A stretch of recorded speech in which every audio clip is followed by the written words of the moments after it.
ಒಂದು ಕಡೆ ಕೇಂದ್ರ ಸರ್ಕಾರ ಭರವಸೆಯನ್ನು ಕೊಡ್ತಾ ಇದೆ. ಜನರಿಗೆ ಯಾವುದೇ ರೀತಿಯಂತ ತೊಂದರೆ ಆಗುವಂಥದಕ್ಕೆ ಅವಕಾಶಗಳೇ ಇಲ್ಲ. ಜನ ತೊಂದರೆಯನ್ನು ಅನುಭವಿಸಬೇಕಾದಂಥ ಪರಿಸ್ಥಿತಿ ಬರುವುದಿಲ್ಲ. ತೊಂದರೆ ಆಗದಂಗೆ ನೋಡ್ಕೊಳ್ತೀವಿ. ಗ್ಯಾಸ್ ನಮ್ಮಲ್ಲಿ ಇದೆ, ಬೇಕಷ್ಟು ಸಪ್ಲೈ ಕೂಡ ಮಾಡಿಸೋದಕ್ಕೆ ಸಾಧ್ಯ ಆಗುತ್ತೆ ಅನ್ನುವಂಥ ವಿಷಯವನ್ನು ಅವರು ಹೇಳ್ತಾ ಇದ್ದಾರೆ, ವಿವರಿಸ್ತಾ ಇದ್ದಾರೆ. ಎಲ್ಲವೂ ಹೌದು. ಆದರೆ ಮತ್ತೊಂದು ಕಡೆಯಲ್ಲಿ ಗ್ಯಾಸ್ಗಾಗಿರುವಂತಹ ಭಯವೂ ಕೂಡ ಜನರಲ್ಲಿ ಮನೆ ಮಾಡಿದೆ. ಇದಕ್ಕೆ ಕಾರಣ ಹೋಟೆಲ್ಗಳಿಗೆ ಸಪ್ಲೈ ಆಗದೇ ಇರತಕ್ಕಂತಹ ಗ್ಯಾಸ್ ಸಿಲಿಂಡರ್ಗಳ ಬಗ್ಗೆ ಈಗಾಗಲೇ ಹೋಟೆಲ್ಗಳವರು ಬಾಗಿಲು ಹಾಕ್ತಾ ಇರುವಂಥದ್ದನ್ನು ನಾವು ನೋಡ್ತಾ ಇದ್ವಿ. ಮೆನುಗಳಲ್ಲಿ ಆಗ್ತಾ ಇರುವಂಥ ಬದಲಾವಣೆ ಬಗ್ಗೆ ನೋಡ್ತಾ ಇದ್ವಿ. ಪ್ರತಿಷ್ಠಿತ ಹೋಟೆಲ್ಗಳು ಕೂಡ ನಾವು ದೋಸೆಯನ್ನು ಇಷ್ಟೇ ಅವಧಿಯವರೆಗೆ ಕೊಡ್ತೀವಿ, ನಾವು ದೋಸೆ ಕೊಡೋದಿಲ್ಲ, ಪಾಯಸ ಇರೋದಿಲ್ಲ, ಈ ರೀತಿಯಾದಂತಹ ಅಂಶಗಳನ್ನು ಹೇಳ್ತಾ ಇದ್ದಾರೆ. ಅಂದರೆ ಸ್ಪೆಷಲ್ ಐಟಮ್ಸ್ಗಳು ಅನ್ನುವಂಥದ್ದು ಏನು ಹೋಟೆಲ್ಗಳು ತಮ್ಮ ಮೆನು ಕಾರ್ಡ್ನಲ್ಲಿ ಮೊದಲ ಭಾಗದಲ್ಲಿ ತೋರಿಸ್ತಾ ಇದ್ರು ಅಥವಾ ವಿಶೇಷವಾಗಿ ತೋರಿಸ್ತಾ ಇದ್ರು, ಆ ವಿಶೇಷವಾಗಿರ್ತಕ್ಕಂತಹ ಖಾದ್ಯಗಳಿಗೇನೆ ಈಗ ಹೊಡೆತ ಬಿದ್ದಿದೆ. ಗಲ್ಫ್ ರಾಷ್ಟ್ರಗಳಲ್ಲಿ ಯುದ್ಧ ನಡೀತಾ ಇದೆ. ಪರಿಣಾಮ ಭಾರತದಲ್ಲೂ ಕೂಡ ಆಗ್ತಾ ಇದೆ. ಇದು ಇಡೀ ವಿಶ್ವಕ್ಕೆ ಕಾಡ್ತಾ ಇರುವಂತಹ ಸಮಸ್ಯೆ. ಭಾರತಕ್ಕೂ ಕೂಡ ಈ ಸಮಸ್ಯೆ ಕಾಡೋದಿಕ್ಕೆ ಶುರು. ಗಲ್ಫ್ ರಾಷ್ಟ್ರಗಳಲ್ಲಿ ನಡೀತಾ ಇರುವಂತಹ ಯುದ್ಧದ ಬಿಸಿ ಅದು ಭಾರತಕ್ಕೂ ಕೂಡ ಈಗ ತಡ್ತಾ ಇದೆ. ಯಾಕಂದರೆ ಕರ್ನಾಟಕದಲ್ಲಿ ಗ್ಯಾಸ್ ಎಮರ್ಜೆನ್ಸಿ ಶುರುವಾಗಿದೆ. ಆತಂಕ ಮನೆ ಮಾಡಿದೆ. ಸಿಲಿಂಡರ್ಗಾಗಿ ಗ್ಯಾಸ್ ಏಜೆನ್ಸಿಗಳ ಮುಂದೆ ಜನ ಮುಗಿಬಿದ್ದು ಕ್ಯೂ ನಿಲ್ತಾ ಇದ್ದಾರೆ. ವಾಸ್ತವವಾಗಿ ಆ ರೀತಿಯಾದ ಪರಿಸ್ಥಿತಿ ಇಲ್ಲ. ಮನೆಗಳಿಗೆ ಸಪ್ಲೈ ಆಗ್ತಾ ಇರುವಂತಹ ಗ್ಯಾಸ್ನಲ್ಲಿ ಯಾವುದೇ ತೊಂದರೆ ಇಲ್ಲ. ಆದರೂ ಜನರಲ್ಲಿ ಆಲ್ರೆಡಿ ಪ್ಯಾನಿಕ್ ಕ್ರಿಯೇಟ್ ಆಗಿದೆ. ಆಲ್ರೆಡಿ ಜನ ಹೆದರ್ತಿದ್ದಾರೆ. ನಾಳೆ ದಿವಸ ಗ್ಯಾಸ್ ಸಿಗದಿದ್ರೆ ಏನಪ್ಪ ಮಾಡೋದು ಅನ್ನುವಂತಹ ಪ್ರಶ್ನೆ ದೊಡ್ಡದಾಗಿ ಕಾಡೋದಕ್ಕೆ ಶುರುವಾಗಿದೆ. ಯಾಕಂದರೆ ಗ್ಯಾಸ್ ಮೇಲಿನ ಅವಲಂಬನೆ ಇದ್ದೇ ಇದೆ. ಎಲ್ಲ ನಗರ ಪ್ರದೇಶಗಳಲ್ಲೂ ಕೂಡ ಗ್ಯಾಸ್ ಇಲ್ಲದೆ ಅಡುಗೆ ಇಲ್ಲ. ಗ್ಯಾಸ್ ಸಿಲಿಂಡರ್ ಇಲ್ಲ ಅಂತೇಳಿ ಆದರೆ ಹೋಟೆಲ್ಗೆ ಒಂದು ದಿವಸಕ್ಕೇನೋ ಹೋಟೆಲ್ಗೆ ಹೋಗಿ ಊಟ ಮಾಡ್ಕೊಂಡು ಬರೋಣ ಅಂತ ಹೇಳುವಂಥ ಯೋಚನೆ ಮಾಡುವಂಥವರು ಕೂಡ ಈಗ ಹೋಟೆಲ್ಗಳೇ ಬಂದಾಗ್ತಾ ಇದ್ದಾವಲ್ಲ ಗ್ಯಾಸ್ ಸಿಲಿಂಡರ್ ಇಲ್ಲದೆ. ಅಂಥದ್ದೊಂದು ಪರಿಸ್ಥಿತಿ ಬಹುಶಃ ಯಾವತ್ತೂ ಈ ರೀತಿಯಾದಂತಹ ಒಂದು ಸ್ಥಿತಿಯನ್ನು ಎದುರಿಸಿರಲಿಲ್ಲ. ಆದರೆ ಈ ಬಾರಿ ಗ್ಯಾಸ್ ಸಪ್ಲೈ ಆಗುತ್ತಾ ಆಗಲ್ವಾ, ಎಲ್ಲಿ ತನಕ ಆಗುತ್ತೆ, ಹೀಗಾಗುತ್ತೆ. ಬೆಂಗಳೂರಿಗೆ ಪ್ರತಿನಿತ್ಯ ಬೇಕಿರ್ತಕ್ಕಂತಹ ಏನು ವಾಣಿಜ್ಯ ಬಳಕೆಯ ಸಿಲಿಂಡರ್ಗಳ ಪ್ರಮಾಣ ಅರ್ಧಕ್ಕರ್ಧ ನಿಂತು ಹೋಗಿದೆ. ಅರ್ಧಕ್ಕರ್ಧ ಸಪ್ಲೈ ಆಗ್ತಾ ಇಲ್ಲ. ಹೋಟೆಲ್ಗಳವರು ಅನಿವಾರ್ಯವಾಗಿ ಸೌದೆ ಒಲೆಗಳ ಕಡೆಗೂ ಕೂಡ ಹೋಗ್ತಾ ಇದ್ದಾರೆ. ಇಂಥದ್ದೊಂದು ಸ್ಥಿತಿ ಬಹುಶಃ ಯಾವತ್ತೂ ಬಂದಿರಲಿಲ್ಲ ಅನ್ನುವಂತಹ ಪರಿಸ್ಥಿತಿಗೆ ಈಗ ಪರಿಸ್ಥಿತಿ ಸಾಗ್ತಾ ಇದೆ. ಹಿಂದೆ ಏನು ಲಾರಿಗಳವರು ಪ್ರೊಟೆಸ್ಟ್ ಮಾಡಿದಾಗ, ಲಾರಿಗಳ ಬಂದ್ ಮಾಡಿದಾಗ, ಅದು ಒಂದು ವಾರದವರೆಗಿನ ಬಂದ್, ಈ ರೀತಿಯಾದಂತಹ ಬಂದ್ಗಳಿಗೆ ಕರೆ ಕೊಟ್ಟಾಗ ಲಾರಿ ಮಾಲೀಕರುಗಳು ಆವಾಗ ಈ ರೀತಿಯಂಥ ಸಪ್ಲೈ ಚೈನ್ ಮೇಲೆ ಹೊಡೆತ ಬೀಳ್ತಾ ಇತ್ತು. ಆದರೆ ಇದು ಆ ರೀತಿಯಾದಂತಹ ತಾತ್ಕಾಲಿಕವಾದ ಸಪ್ಲೈ ಚೈನ್ ಮೇಲೆ ಬೀಳ್ತಾ ಇರುವಂಥ ಹೊಡೆತದ ರೀತಿಯಲ್ಲಿ ಕಾಣ್ತಾ ಇಲ್ಲ. ಬದಲಿಗೆ ಇಲ್ಲಿ ಗ್ಯಾಸ್ ಸಿಗುತ್ತಾ ಸಿಗಲ್ವಾ ಅನ್ನುವಂತಹ ಭಯವೇ ಹೆಚ್ಚು ಜನರನ್ನ ಆತಂಕಕ್ಕೆ ಈಡು ಮಾಡಿದೆ. ಗಲ್ಫ್ ಯುದ್ಧದಿಂದಾಗಿ ದೇಶದಲ್ಲಿ ಗ್ಯಾಸ್ ಎಮರ್ಜೆನ್ಸಿ ಈಗ ಶುರುವಾಗಿರುವಂಥದ್ದು. ಯಾಕಂದರೆ ಇರಾನ್ ಮೇಲೆ ಮುಗಿಬಿದ್ದಿದ್ದಾವೆ ಅಮೆರಿಕ ಮತ್ತು ಇಸ್ರೇಲ್. ಇರಾನ್ ಏನು ಸರೆಂಡರ್ ಆಗ್ತಾ ಇಲ್ಲ. ಏನು ಮಿತ್ರ ದೇಶಗಳು ಅಂದ್ಕೊಂಡಿದ್ವು ಇರಾನ್ನ ಬಹಳ ಬೇಗನೆ ಈ ಯುದ್ಧದಲ್ಲಿ ಸೋಲಿಸ್ಬೋದು ಅಂತ ಹೇಳುವಂಥದ್ದು, ಅದು ಆಗ್ತಾ ಇಲ್ಲ. ಆ ಪರಿಸ್ಥಿತಿ ಕಾಣ್ತಾ ಇಲ್ಲ. ಬದಲಿಗೆ ಇರಾನ್ ಕೂಡ ಅತಿ ದೊಡ್ಡ ಪ್ರತೀಕಾರದ ದಾಳಿಗಳನ್ನು ನಡೆಸ್ತಾ ಇದೆ. ಅಷ್ಟೇ ಅಲ್ಲದೆ ಇರಾನ್ನ ಸರ್ವೋಚ್ಚ ನಾಯಕ ಕೂಡ, ಹೊಸದಾಗಿ ಆಯ್ಕೆ ಆಗಿರುವಂಥ ಸರ್ವೋಚ್ಚ ನಾಯಕ ಕೂಡ ಹೇಳ್ತಾ ಇರುವಂಥದ್ದು ಈ ಯುದ್ಧ ಮುಂದುವರಿಯುತ್ತೆ ಅಂತ ಹೇಳಿ. $200 ಪರ್ ಡಾಲರ್ವರೆಗೂ ಕೂಡ ಹೋಗ್ಬೋದು ಅನ್ನೋಂಥದ್ರ ಬಗ್ಗೆ ಹೇಳ್ತಾ ಇದ್ದಾರೆ. ಈ ರೀತಿಯಾದಂಥ ಆತಂಕವನ್ನು ಹುಟ್ಟಿಸುವಂಥ ಹೇಳಿಕೆಗಳು ಕೂಡ ದೇಶದಲ್ಲಿ ಈ ರೀತಿಯ ಗ್ಯಾಸ್ ಎಮರ್ಜೆನ್ಸಿಗೆ ಕಾರಣ ಆಗ್ತಾ ಇದೆ. ದೇಶಾದ್ಯಂತ ಗ್ಯಾಸ್ ಸಿಲಿಂಡರ್ಗಾಗಿ ಜನ ಮುಗಿಬಿದ್ದಿದ್ದಾರೆ. ಇಲ್ಲಿ ಗ್ಯಾಸ್ ಸಿಲಿಂಡರ್ ಸಿಗ್ತಾ ಇಲ್ಲ ಅನ್ನುವಂಥದ್ದೇ ಆತಂಕಕ್ಕೆ ಬಹಳ ಮುಖ್ಯವಾಗಿರುವಂತಹ ಕಾರಣ. ಕಾಶ್ಮೀರದಿಂದ ಕನ್ಯಾಕುಮಾರಿವರೆಗೂ ಗ್ಯಾಸ್ಗಾಗಿ ಕ್ಯೂ ನಿಂತಿರುವಂತಹ ದೃಶ್ಯ ಬೇರೆ ಬೇರೆ ಭಾಗಗಳಲ್ಲಿ ಗೋಚರಿಸ್ತಾ ಇದೆ. ಇದರ ನಡುವೆ ಕಾಳಸಂತೆಯಲ್ಲೂ ಕೂಡ ಗ್ಯಾಸ್ ಮಾರಾಟ ಆಗ್ತಾ ಇದೆ. ಅಂದರೆ ಇದರ ಅರ್ಥ ಇಷ್ಟೇನೆ, ಗ್ಯಾಸ್ಗೆ ಸಮಸ್ಯೆ ಇಲ್ಲ, ಸಮಸ್ಯೆಯನ್ನು ಕ್ರಿಯೇಟ್ ಮಾಡಲಾಗ್ತಾ ಇದೆ. ಮನೆ ಕೆಲಸಗಳನ್ನು ಬಿಟ್ಟು ಏಜೆನ್ಸಿಗಳ ಮುಂದೆ ಜನ ಕ್ಯೂ ನಿಂತಿರುವಂತಹ ಪರಿಸ್ಥಿತಿ ಹಲವು ಕಡೆಗಳಲ್ಲಿ ಶುರುವಾಗಿದೆ. ಸರತಿ ಸಾಲಿನಲ್ಲಿ ಮಹಿಳೆಯರು ನಿಂತಿದ್ದಾರೆ, ಮಕ್ಕಳು ನಿಂತಿದ್ದಾರೆ, ವೃದ್ಧರು ನಿಂತಿದ್ದಾರೆ. ಆ ಮೂಲಕ ಗ್ಯಾಸ್ ಸಿಲಿಂಡರ್ನ ಗ್ಯಾಸ್ ಬುಕಿಂಗ್ ಮಾಡಿಸೋದಿಕ್ಕೆ ಯಾಕಂದರೆ ಎಲ್ಲವೂ ಕೂಡ ಆನ್ಲೈನ್ ಸಿಸ್ಟಮ್ ಇದೆ, ಕ್ಯೂ ನಿಲ್ಬೇಕಾದ ಅವಶ್ಯಕತೆಗಳಿಲ್ಲ, ಆನ್ಲೈನ್ ಸಿಸ್ಟಮ್ ಇದೆ. ಆದರೆ ಆನ್ಲೈನ್ ಸಿಸ್ಟಮ್ ಇದ್ರೂ ಕೂಡ ಇವಾಗ ಆನ್ಲೈನ್ನಲ್ಲಿ ಬುಕ್ಕಿಂಗ್ ತೆಗೆದುಕೊಳ್ತಾ ಇಲ್ಲ ಅನ್ನೋದು ಜನರ ಆತಂಕಕ್ಕೆ ಕಾರಣ ಆಗ್ತಾ ಇದೆ. ಆತಂಕ ಬೇಡ ಅಂತ ಹೇಳಿ ಕೇಂದ್ರ ಸರ್ಕಾರ ಹೇಳ್ತಾ ಇದೆ, ರಾಜ್ಯ ಸರ್ಕಾರಗಳು ಕೂಡ ಹೇಳ್ತಾ ಇದ್ದಾವೆ. ಆದರೆ ಈ ಆತಂಕ ಬೇಡ ಅಂತೇಳಿ ಹೇಳುವವರ ಮಾತನ್ನು ಕೇಳುವ ಸ್ಥಿತಿಯಲ್ಲಿ ಸದ್ಯಕ್ಕೆ ಜನ ಇಲ್ಲ. ಯಾಕಂದರೆ ಅವ್ರ ಕಣ್ಣ ಮುಂದೆ ಕಾಣ್ತಾ ಇರುವಂತಹ ಹೋಟೆಲ್ಗಳು ಬಂದಾಗ್ತಾ ಇರುವಂತಹ ರೀತಿ ಇದೆಯಲ್ಲ, ಇದು ಸಹಜವಾಗಿಯೇ ಆತಂಕವನ್ನು ಹುಟ್ಟಿಸ್ತಾ ಇದೆ. ವಾಣಿಜ್ಯ ಬಳಕೆಯ ಗ್ಯಾಸ್ ಸಿಲಿಂಡರ್ಗಳೇ ಸಿಗ್ತಾ ಇಲ್ಲ ಅಂತ ಹೇಳಿದ್ರೆ ನಾಳೆ ಗೃಹ ಬಳಕೆಗೆ ಕತೆ ಏನಾಗುತ್ತೆ ಅನ್ನುವ ಭೀತಿ ಎದುರಾಗಿದೆ.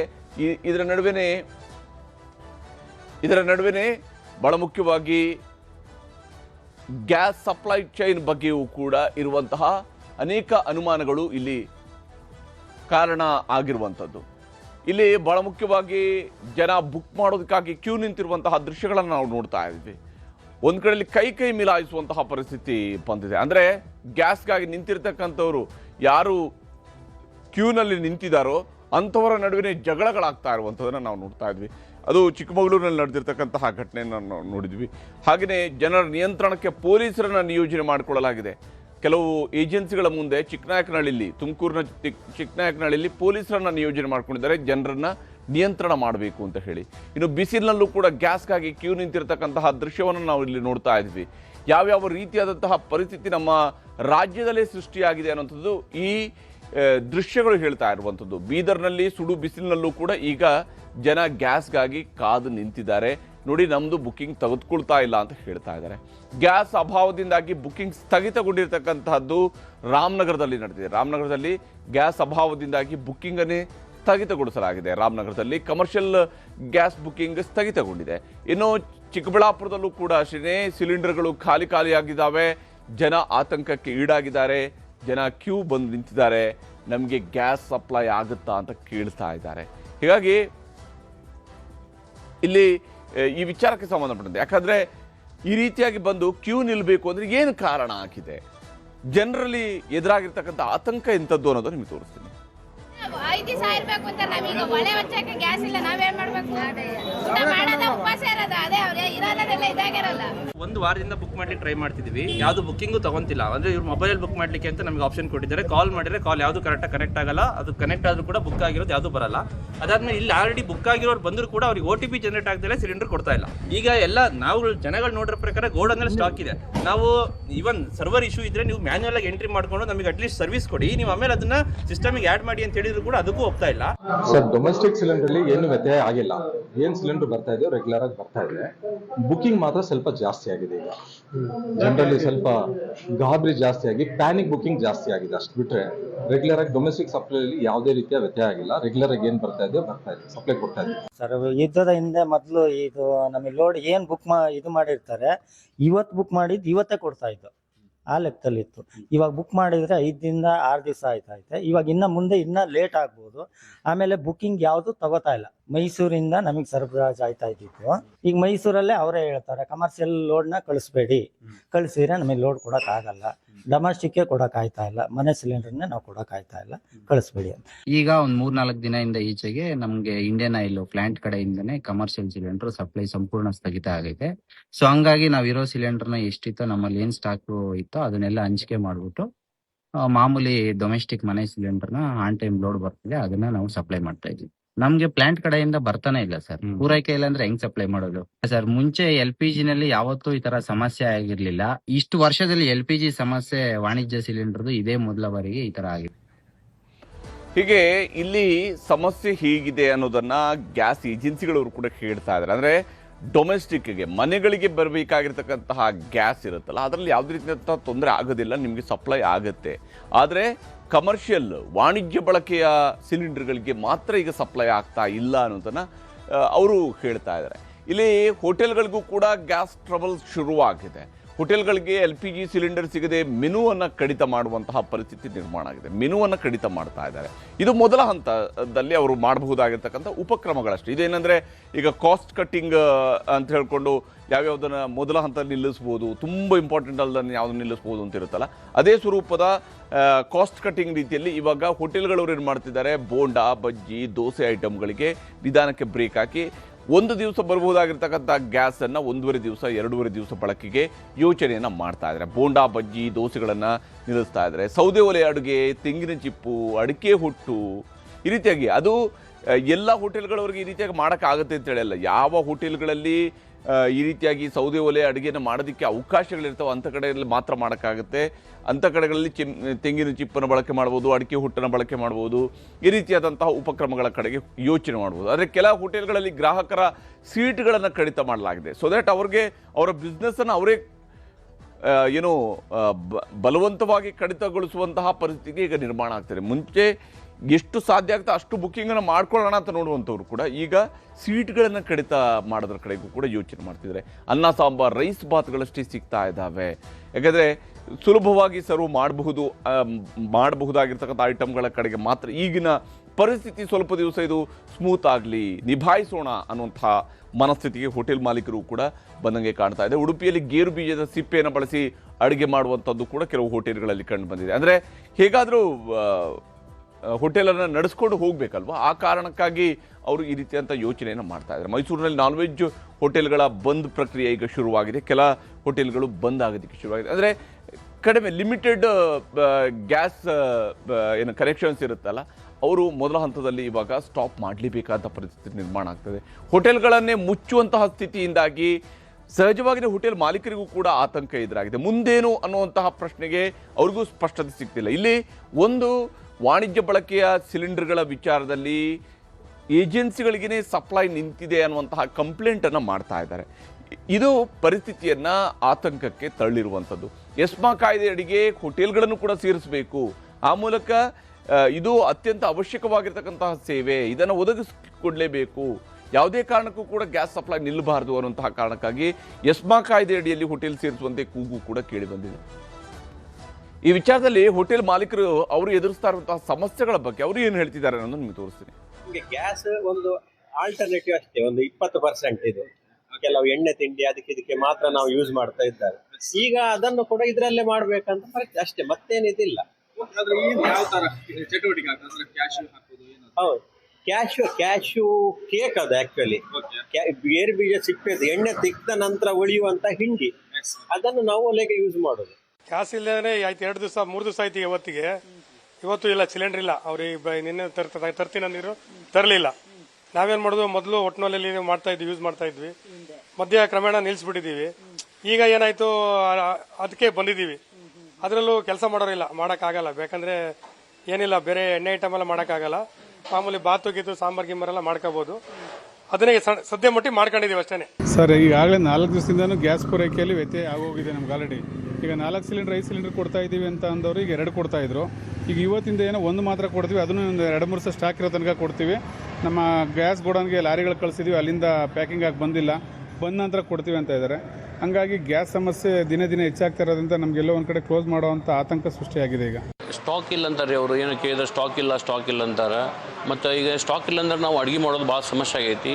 ಈಗ ನಮ್ಮದು ದಿನಚರಿ ಭಾಳ ವ್ಯತ್ಯಾಸ ಆಗಿದೆ. ನಮ್ಮ ದಿನಚರಿ ಡೈಲಿ ಈಗ ನೋಡಿರಿ, ನಮ್ಮ ಹಿಂದೆ ಕಾರ್ಮಿಕರು ಅದಾರ. ಈಗ ನಾವು ಅಡುಗೆ ಮಾಡೋದು ಐಟಮ್ ಭಾಳ ಕಮ್ಮಿ ಆಗೈತಿ. ಈಗ ನಾವು ಆಮ್ಲೆಟ್ ಮತ್ತು ಬಾಡಿಗೆ ಕೊಡಬೇಕು, ಬಾಡಿಗೆ ಕಟ್ಟಬೇಕು. ಇದರಿಂದ ದೊಡ್ಡ ಸಮಸ್ಯೆ ಆಗೈತಿ. ನಾವು ಏನು ಮಾಡ್ಬೇಕು ಅನ್ನೋದು ನಮ್ಗೆ ದಿಕ್ತಿಳಿಲ್ಲ. ಈ ಥರ ಆದಂದ್ರೆ ನಾಳೆ ನಮ್ಮ ಅಂಗಡಿ ಬಂದಾಗೋ ಸಮಸ್ಯೆ ಅದಾವ. ಇರೋ ಪ್ರಕಾರ ಕ್ರೂಡ್ ಆಯಿಲ್ ಬರ್ತಾ ಇಲ್ಲ, ನಮ್ಗೆ ಸಪ್ಲೈ ಸಿಗ್ತಾ ಇಲ್ಲ. ಅದಕ್ಕೆ ಯಾವ ಗೌರ್ಮೆಂಟನ್ನು ನಾವು ದೂಷಣೆ ಮಾಡ್ತಾ ಇಲ್ಲ.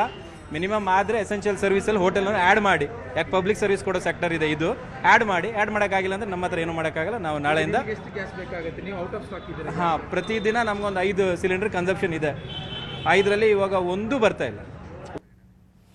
ಅಂದರೆ ಪರಿಸ್ಥಿತಿ ಎಲ್ಲಿಗೆ ಬಂದು ನಿಂತಿದೆ ಅನ್ನೋಂಥದ್ದನ್ನು ಹೋಟೆಲ್ ಮಾಲೀಕರ ಅಭಿಪ್ರಾಯದಲ್ಲಿ ನಮಗೆ ಗೋಚರಿಸುತ್ತೆ. ಒಂದು ಅದರ ಕೇವಲ ಈ ಗ್ಯಾಸ್ ಸಪ್ಲೈ ನಿಲ್ಲೋದ್ರಿಂದಾಗಿ ಆಗಬಹುದಾಗಿರುತ್ತೆ ಎಲ್ಲ ಹೊಡೆತವೂ ಕೂಡ ಈಗ ಗ್ಯಾಸ್ ಸಪ್ಲೈಯಿಂದ ಆಗ್ತಾ ಇರುವಂಥ ಹೊಡೆತದ ನೇರ ಪರಿಣಾಮ ಈಗ ಹೋಟೆಲ್ಗಳ ಮೇಲೆ ಆಗ್ತಿದೆ. ಇದು ಕೇವಲ ಹೋಟೆಲ್ಗಳಿಗೆ ಸೀಮಿತಗೊಂಡಿಲ್ಲ, ದೇಗುಲಗಳ ಪ್ರಸಾದಕ್ಕೂ ಕೂಡ ತೊಂದರೆ ಆಗಿದೆ. ಯಾಕಂದರೆ ದೇಗುಲಗಳಲ್ಲಿ ಪ್ರಸಾದವನ್ನು ಕೊಡುವಂಥದ್ದು, ಅನ್ನಪ್ರಸಾದವನ್ನು ಕೊಡುವಂಥದ್ದು ಬಹುತೇಕ ದೇವಸ್ಥಾನಗಳಲ್ಲಿ ಇದ್ದೇ ಇದೆ. ದೇವಸ್ಥಾನಗಳ ಅನ್ನಪ್ರಸಾದ ಮೇಲೂ ಕೂಡ ಗ್ಯಾಸ್ ಅಭಾವದ ಹೊಡೆತ ಈಗ ಬೀಳ್ತಾ ಇದೆ. ಕದ್ರಿಯಲ್ಲಿ ಕಟ್ಟಿಗೆಯನ್ನು ಮಾತ್ರ, ಕದ್ರಿ ದೇವಸ್ಥಾನದಲ್ಲಿ ಕೇವಲ ಕಟ್ಟಿಗೆಯನ್ನು ಬಳಕೆ ಮಾಡಲಾಗ್ತಾ ಇದೆ.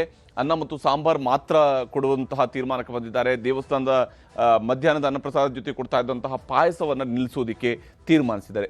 ಎಕ್ಸ್ಟ್ರಾ ಬಳಕೆಯನ್ನು ಕಡಿಮೆ ಮಾಡೋಣ ಅಂತ ಹೇಳಿ. ಕುಕ್ಕೆ ಸುಬ್ರಹ್ಮಣ್ಯದಲ್ಲಿ ಬೆಳಗಿನ ಉಪಹಾರಕ್ಕೆ ಮೊಸರು ಅವಲಕ್ಕಿಯನ್ನು ಕೊಡೋದರ ಮೂಲಕವಾಗಿ ಸಾಮಾನ್ಯವಾಗಿ ಅಲ್ಲಿ ಕೊಡ್ತಾ ಇದ್ದಂಥ ಉಪ್ಪಿಟ್ಟು ಇವುಗಳ ಬದಲಿಗೆ ಮೊಸರು ಅವಲಕ್ಕಿಯನ್ನು ಕೊಡುವಂಥದ್ರ ಕಡೆಗೆ ಹೊರಟಿದ್ದಾರೆ. ಕಟೀಲು ದುರ್ಗಾಪರಮೇಶ್ವರಿ ಕ್ಷೇತ್ರದಲ್ಲಿ ವಿಶೇಷ ಖಾದ್ಯಗಳಿಗೆ ಬ್ರೇಕ್ ಹಾಕುವಂತಹ ತೀರ್ಮಾನಕ್ಕೆ ಅಲ್ಲಿಯ ದೇವಸ್ಥಾನದ ಆಡಳಿತ ಮಂಡಳಿ ಬಂದಿದೆ. ವಿಶೇಷ ಖಾದ್ಯಗಳಿಗೆ ಅವರು ಬ್ರೇಕ್ ಹಾಕಿದ್ದಾರೆ. ಧರ್ಮಸ್ಥಳದಲ್ಲಿ ಬಾಯ್ಲರ್ಗಳನ್ನು ಬಳಸ್ತಾ ಇದ್ದಾರೆ. ಹಾಗಾಗಿ ಆಧುನಿಕ ಟೆಕ್ನಾಲಜಿನ ಅವರು ಬಳಕೆ ಮಾಡ್ಕೊಳ್ತಾ ಇರೋ ಕಾರಣದಿಂದಾಗಿ ಅಲ್ಲಿ ಯಾವುದೇ ರೀತಿಯಂತಹ ಸಮಸ್ಯೆ ಎದುರಾಗಿಲ್ಲ. ಗ್ಯಾಸ್ ಬೇಕೇ ಬೇಕು ಅನ್ನೋಂತಹ ಪರಿಸ್ಥಿತಿ ಇಲ್ಲ. ಹೀಗಾಗಿ ಅಲ್ಲಿ ಬಾಯ್ಲರ್ ಬಳಸ್ತಾ ಇರುವಂತಹ ಕಾರಣಕ್ಕಾಗಿ ಸಮಸ್ಯೆ ಇಲ್ಲ ಅನ್ನುವಂಥದ್ದು ಧರ್ಮಸ್ಥಳದಿಂದ ಸಿಗ್ತಿರುವಂತಹ ಮಾಹಿತಿ. ಇನ್ನು ಉಡುಪಿಯ ಶ್ರೀಕೃಷ್ಣ ಮಠದಲ್ಲಿ ಗೋಬರ್ ಗ್ಯಾಸ್ನ ಬಳಕೆಯನ್ನು ಮಾಡ್ತಾರೆ ಅವರು. ಹಾಗಾಗಿ ಅಲ್ಲೂ ಕೂಡ ಸಮಸ್ಯೆ ಇಲ್ಲ. ಗೋಬರ್ ಗ್ಯಾಸ್ ಬಳಕೆ ಆಗ್ತಾ ಇರೋದ್ರಿಂದಾಗಿ ಅವ್ರಿಗೂ ಕೂಡ ಶ್ರೀಕೃಷ್ಣ ಮಠದಲ್ಲಿ ಏನು ಅನ್ನಪ್ರಸಾದವನ್ನು ವಿತರಣೆ ಮಾಡೋದಕ್ಕೆ ಯಾವುದೇ ರೀತಿಯಂಥ ತೊಂದರೆ ಇಲ್ಲ. ಕೊಲ್ಲೂರಿನಲ್ಲಿ ಕಟ್ಟಿಗೆಯನ್ನು ಬಳಸಿ ಅನ್ನಪ್ರಸಾದಕ್ಕೆ ವ್ಯವಸ್ಥೆಯನ್ನು ಮಾಡಿಕೊಳ್ಳಲಾಗಿದೆ. ಕೊಲ್ಲೂರು ಮೂಕಾಂಬಿಕೆಯ ದೇಗುಲದಲ್ಲಿ ಕಟ್ಟಿಗೆಯನ್ನು ಬಳಸಿ ಅನ್ನಪ್ರಸಾದ ಕೊಡ್ತಾ ಇದ್ದಾರೆ. ಘಾಟಿ ಸುಬ್ರಹ್ಮಣ್ಯದಲ್ಲಿ ಮಧ್ಯಾಹ್ನದ ದಾಸೋಹವನ್ನು ಬಂದ್ ಮಾಡಿದ್ದಾರೆ. ಘಾಟಿ ಸುಬ್ರಹ್ಮಣ್ಯದಲ್ಲಿ ದೊಡ್ಡಬಳ್ಳಾಪುರದ ಘಾಟಿ ಸುಬ್ರಹ್ಮಣ್ಯ ದೇವಸ್ಥಾನದಲ್ಲಿ ಮಧ್ಯಾಹ್ನದ ಅನ್ನಪ್ರಸಾದವನ್ನು ನಿಲ್ಲಿಸುವಂತಹ ತೀರ್ಮಾನಕ್ಕೆ ಬಂದಿದ್ದಾರೆ. ಈ ವಿಚಾರಕ್ಕೆ ಸಂಬಂಧಪಟ್ಟಂತೆ ದೇವಸ್ಥಾನದ ಆಡಳಿತ ಮಂಡಳಿಯವರು ಅಲ್ಲಿಯ ಸಿಬ್ಬಂದಿ ಏನು ಹೇಳ್ತಿದ್ದಾರೆ ಅನ್ನೋದು ಕೂಡ ತೋರಿಸ್ತೀನಿ. ಕದ್ರಿ ಕ್ಷೇತ್ರದಲ್ಲೂ ಕೂಡ ನಮ್ಗೆ ಗ್ಯಾಸಿನ ವ್ಯವಸ್ಥೆಗೆ ತುಂಬ ಕೊರತೆ ಆಗಿದೆ. ಆದರೆ ವ್ಯತ್ಯಾಸ ಆಗಿದೆ. ಆದರೆ ನಮ್ಮ ಅನ್ನದಾನದ ಇದರಲ್ಲಿ ಯಾವುದೇ ಒಂದು ಲೋಪ ಆಗಬಾರ್ದಂಥ ದೃಷ್ಟಿಯಲ್ಲಿ ನಾವು ಕಟ್ಟಿಗೆಗೆ ಮೊರೆ ಹೋಗುವಂಥ ಪರಿಸ್ಥಿತಿ ಇವತ್ತು ಬಂದಿದೆ. ಇವತ್ತು ಕಟ್ಟಿಗೆ ಮೂಲಕವಾಗಿ ಎಷ್ಟು ಜನರಿಗೆ ಮಾಡ್ತಾ ಇದ್ದೀರಾ? ಅಲ್ಲ ಸಂಖ್ಯೆಯನ್ನು ಕಡಿಮೆ ಮಾಡಿದ್ದೀರಾ? ಹೇಗೆ? ಇಲ್ಲ, ಸಂಖ್ಯೆಯನ್ನು ನಾವು ಕಮ್ಮಿ ಮಾಡಲಿಲ್ಲ. ನಮಗೆ ಅಗತ್ಯ ಬಿದ್ದರೆ ಜಾಸ್ತಿ ಮಾಡಲಿಕ್ಕೂ ಕೂಡ ನಾವು ಸಿದ್ಧರಿದ್ದೇವೆ. ಸರ್, ಅದಕ್ಕೆ ನಾವು ಪರ್ಯಾಯ ಈಗಾಗಲೇ ಇವರು ಸೌದೆ ಸಪ್ಲೈ ಮಾಡೋರಿಗೆ ಹತ್ರ ಎಲ್ಲ ಮಾತಾಡಿದ್ವಿ. ಅಲ್ಲಿ ಮಾಡೋಕ್ಕೆ ನೀರಿನ ವ್ಯವಸ್ಥೆ ಎಲ್ಲ ಮಾಡ್ಕೊತಾ ಇದ್ದೀವಿ. ನಾಳೆಯಿಂದ ನಾವು ಸೌದೆ ಒಲೆಯಲ್ಲಿ ಮಾಡೋಕ್ಕೆ ವ್ಯವಸ್ಥೆ ಮಾಡ್ತೀವಿ ಸರ್. ಭಾನುವಾರ ಮಂಗಳವಾರ ಎಲ್ಲಾನು ಒಂದು 12,000 to 15,000 ಬರೋರು ಭಕ್ತರು ಹಿಂದೆ. ಹಾಗಾಗಿ ನಾವು ಈಗ ತಿಂಡಿ ವ್ಯವಸ್ಥೆನ ಮಾಡ್ತಾ ಇದ್ದೀವಿ. ಸೌದೆಯಲ್ಲೇ ಮಾಡಿ ಸ್ವಲ್ಪ ಹೆಚ್ಚು ಕಡಿಮೆ ಹಿಂದೆ ಮಾಡಿದಷ್ಟು ಮಾಡ್ತಿದ್ರು ಸ್ವಲ್ಪ ಒಂದು ಟೈಮಿಂಗ್ಸ್ ಹೆಚ್ಚು ಕಡಿಮೆ ಮಾಡ್ಕೊತೀವಿ. ಈಗ ಗ್ಯಾಸ್ ಅಭಾವ ಆಗಿರೋದ್ರಿಂದ ನಾವು ಒಂದು ಐಟಮ್ ಮಾಡಿಬಿಟ್ಟು ದೊನ್ನೆ ಕೊಡೋ ವ್ಯವಸ್ಥೆ ಮಾಡ್ಕೊಂಡಿದ್ದೀವಿ ಸರ್. ಈಗ ತಕ್ಷಣಕ್ಕೆ ಶಿರೂರು ಮಠದಲ್ಲಿ ಚೇರ್ಕಾಡಿ, ಪಾಪೂಜೆ, ಬೇರಂಪಳ್ಳಿ, ಶೀರೂರು, ಕುದಿಗ್ರಾಮ, ಹಾಗೆ ಕುಂಟಲಕಾಡು, ಹೀಗೆ ಬೇರೆ ಬೇರೆ ಕಡೆಯಲ್ಲಿ ಕಾಡುಗಳಿದ್ದು ಆ ಕಾಡಿನಲ್ಲಿ 36 ವರ್ಷಕ್ಕೊಂದು ಸಲ ಕಟ್ಟಿಗೆಯನ್ನು ಕಳೆದು ಆ ಕಟ್ಟಿಗೆಯಿಂದಲೇ ಅಡಿಗೆ ಮಾಡುವ ಪದ್ಧತಿ ಮಠದಲ್ಲಿ ನಡೀತಾ ಇದೆ. ಹಾಗಾಗಿ ಇಲ್ಲಿ ಯಾವ ರೀತಿಯಾದಂಥ ಇಂಧನದ ಕೊರತೆ ಆಗಲಿ, ಗ್ಯಾಸಿನ ಪ್ರಾಬ್ಲಮ್ ಆಗಿ ಖಂಡಿತ ಇಲ್ಲ. ಹೀಗೆ ಬೇರೆ ಬೇರೆ ಕಡೆಗಳಲ್ಲಿ ಬೇರೆ ಬೇರೆ ಸ್ವರೂಪದ ಸಮಸ್ಯೆಗಳಿದ್ದಾವೆ. ಮತ್ತೊಂದು ಕಡೆ CNG ಸಮಸ್ಯೆ ಎದುರಾಗಿದೆ. ಆಟೋ ಚಾಲಕರಿಗೆ ಬಹಳ ದೊಡ್ಡ ಪರದಾಟ ಶುರುವಾಗಿದೆ. ಆಟೋ ಮತ್ತು ಕಾರುಗಳಿಗೆ CNGಯನ್ನು ಬಳಕೆ ಮಾಡ್ತಾ ಇದ್ದಾರೆ. ಇವಾಗ ಬೆಂಗಳೂರಿನಲ್ಲಿ ಬಹಳ ದೊಡ್ಡ ಪ್ರಮಾಣದಲ್ಲಿ CNG ಬಳಕೆ ಆಗ್ತಾ ಇದೆ. ಇವ್ರಿಗೀಗ ದೊಡ್ಡ ಪರದಾಟ ಎದುರಾಗಿದೆ. ಯಾಕಂದರೆ ಹುಬ್ಬಳ್ಳಿಯಲ್ಲಿ ಕೆಲ ಗ್ಯಾಸ್ ಬಂಕ್ಗಳನ್ನು ಬಂದ್ ಮಾಡಲಾಗಿದೆ. ಕೆಲ ಗ್ಯಾಸ್ ಬಂಕ್ಗಳನ್ನೇ ಬಂದ್ ಮಾಡ್ತಾ ಇದ್ದಾರೆ. ಕೃತಕ ಅಭಾವ ಸೃಷ್ಟಿಸಿ ಸುಲಿಗೆ ಮಾಡ್ತಾ ಇರುವಂಥ ಆರೋಪ ಇಲ್ಲಿ ಬಹಳ ದೊಡ್ಡದಾಗಿ ಕೇಳಿ ಬರ್ತಾ ಇರೋದು. ಕೃತಕ ಅಭಾವವನ್ನು ಸೃಷ್ಟಿ ಮಾಡಿದ್ದಾರೆ ಅಂತ ಹೇಳಿ. ಅಭಾವ ಇಲ್ಲ ಆದರೆ ಕೃತಕ ಅಭಾವವನ್ನು ಎದುರಿಸಬೇಕಾಗಿರೋದು ಬಹಳ ದೊಡ್ಡ ಸಮಸ್ಯೆ ಇದು. ಕಾಳಸಂತೆಕೋರರ ದಂಧೆಯಿಂದಾಗಿ ದೊಡ್ಡ ಹೊಡೆತವನ್ನು ಆಟೋ ಚಾಲಕರು, ಕಾರು ಚಾಲಕರು ಎದುರಿಸ್ತಾ ಇದ್ದಾರೆ. ವಿಶೇಷವಾಗಿ ಯೆಲ್ಲೋ ಬೋರ್ಡ್ನ ಬಹುತೇಕ ಕಾರುಗಳು CNG ಅನ್ನು ಬಳಕೆ ಮಾಡ್ತಾ ಇದ್ದಾರೆ. ಇವಾಗ ಶಾಲೆಗಳಿಗೆ ಮಕ್ಕಳನ್ನು ಕರೆದೊಯ್ಯೋದಕ್ಕೂ ಕೂಡ ಆಟೋಗಳಿಗೆ ಕಷ್ಟ ಆಗ್ತಾ ಇದೆ, ಸಂಕಷ್ಟ ಎದುರಾಗಿದೆ. ಯಾಕಂದರೆ ಅವ್ರಿಗೆ ಅವರ ರೂಟ್ಗಳಿರ್ತವೆ, ಅಲ್ಲಿ ಈಗ ತೊಂದರೆ ಆಗಿದೆ. ಅವರಿಗೆ ಸಾಲುಗಟ್ಟಿ ನಿಂತರೂ ಕೂಡ ಗ್ಯಾಸ್ ಸಿಗದೆ ಬರಿಗೈಯಲ್ಲಿ ವಾಪಸ್ ಆಗಬೇಕಂತ ಪರಿಸ್ಥಿತಿ ಹಲವು ಕಡೆಗಳಲ್ಲಿ ಎದುರಾಗಿದೆ. ಅಂದರೆ ಪರಿಸ್ಥಿತಿ ಬಿಗಡಾಯಿಸ್ತಾ ಇದೆ ಅನ್ನೋಂಥದ್ದನ್ನು ಇದು ಸೂಚಿಸ್ತಿದೆ.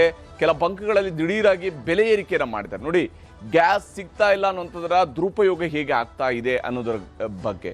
ಇದರಿಂದಾಗಿ ಚಾಲಕರು ಕೂಡ ಆಕ್ರೋಶ ವ್ಯಕ್ತಪಡಿಸ್ತಾ ಇದ್ದಾರೆ. ಗ್ಯಾಸ್ ಏಜೆನ್ಸಿಗಳ ವಿರುದ್ಧ ಆಕ್ರೋಶವನ್ನು ವ್ಯಕ್ತಪಡಿಸಿದರೆ ಗ್ಯಾಸ್ ಬಂಕ್ಗಳ ಬಗ್ಗೆ ಆಕ್ರೋಶ ವ್ಯಕ್ತಪಡಿಸ್ತಾ ಇದ್ದಾರೆ.